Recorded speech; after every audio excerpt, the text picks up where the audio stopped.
Welcome back to Part 2, How to Become an Effective Taskmaster. If you have not viewed Part 1, please do so before proceeding. Generally, a taskmaster is one who imposes a harsh workload on someone. In our case, a taskmaster is one who has mastered the techniques in getting students to complete various tasks without having to be harsh.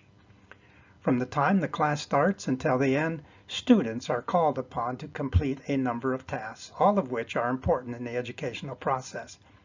By following the recommendations made in these two presentations, you will learn how to be an effective and efficient teacher of tasks.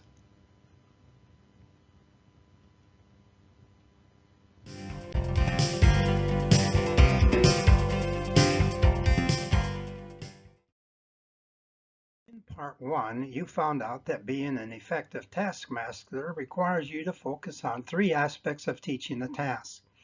Do you recall what the S, R, and C stand for? If you said S is the teacher stimulus or signal, the R is student response, and the C is consequences, you are correct. Furthermore, you now know when to reinforce, when to use negative consequences, and when to use or avoid overcorrection. In the second part, we will break down the teaching task into three major components. Learning these three will help you in becoming effective at teaching any task. Effectively teaching a task requires three components. First, securing attention through signals. Second, getting students to respond to the task. And third, establishing a routine designed to teach the task. Let's take a closer look at these components. Being an effective taskmaster requires you to establish attention signals. This takes place before you get into presenting the routine. The student must attend to the teaching presentation and then make a response at various points in the program to show that he is learning what is being taught. Attention can be controlled by special signals given by the teacher or by the teaching presentation itself. For example, this PowerPoint presentation is structured to keep your attention, hopefully. Each action on the slide is a signal to get your attention. There is a vast difference between paying attention and listening. When the teacher says, "You aren't paying attention to me," what she usually means is, "You are not looking at me." The real issue is that the student is having trouble listening, not paying attention. Is it possible for a person to be looking right at you but not listening? Yes. So how do we know they are attending? Think of the traditional classroom setting when a class is discussing an event in history and the teacher observed Johnny and it looks like he isn't paying attention. So what does she do? She calls on him. Why call on him? To get the correct response. You see, the teacher doesn't really know if Johnny is attending until she requires a response. She then evaluates the response, then infers attention.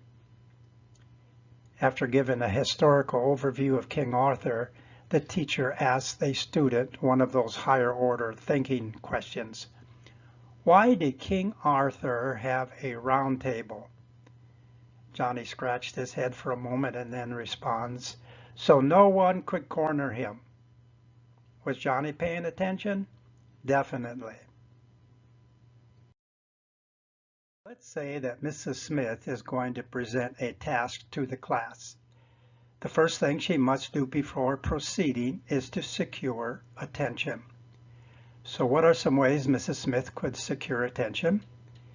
Generally, she would give a verbal command like look, listen, or maybe she could use physical contact such as going over and placing her hand on the student's shoulder. Once attention is secured, the students must attend to the teaching presentation.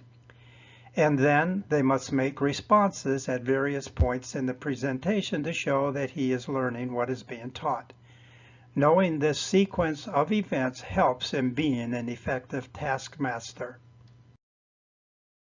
Getting and maintaining attention is the first step, and you can control these by special signals you give or by your teaching presentation.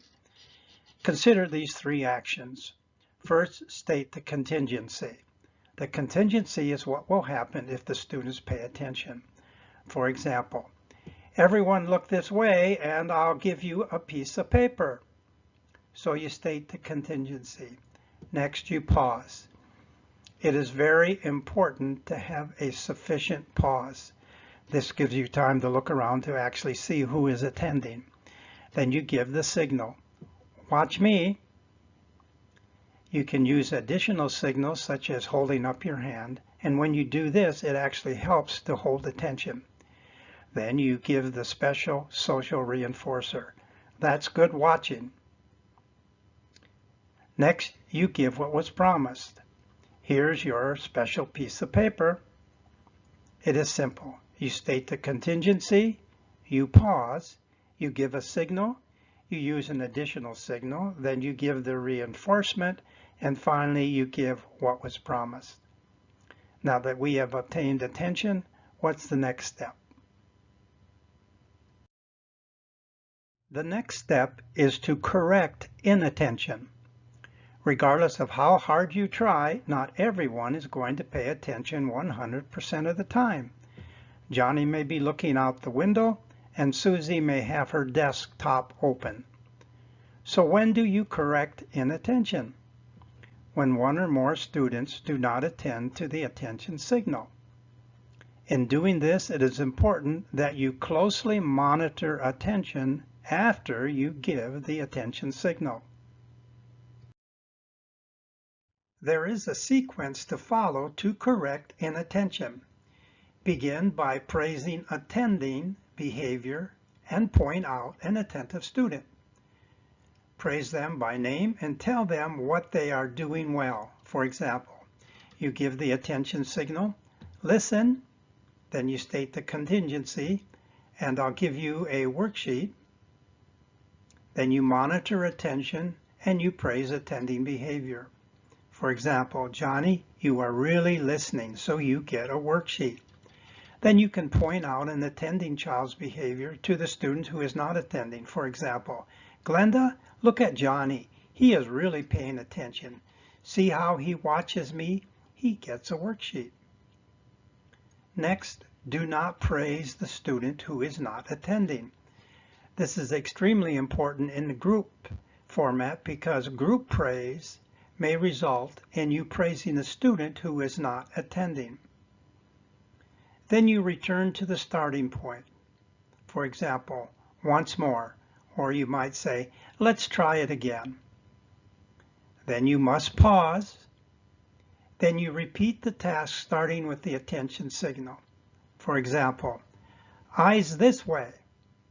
Everyone look up here so I can give you your worksheet. Next, you praise attenders. At the end of the task, praise those who were examples of good attending. For example, Johnny, Don, Sherry, you were all really paying attention. You watched me right from the very start. Next, repeat the task until all respond correctly. You know the human mind can think 4 times faster than the human tongue can speak. Thus, there is a huge gap between the speed of the mind and the words he is hearing. This provides all kinds of time for all sorts of distracting personal thoughts. This is why attention signals are so important. It focuses the mind on the teacher. And finally, never start into a routine if the children are not attentive. If attention is lost at any time, return to the pre-task component and start again. The younger the age group, the more you may have to start over. Remember, don't go forward with the routine until you have everyone's attention. This ends part 2. You learned how to become an effective taskmaster by securing attention through signals, getting the students to respond to the task, and how to correct inattention. In part 3, we will take a closer look at do-it signals and routines. You may proceed to part 3.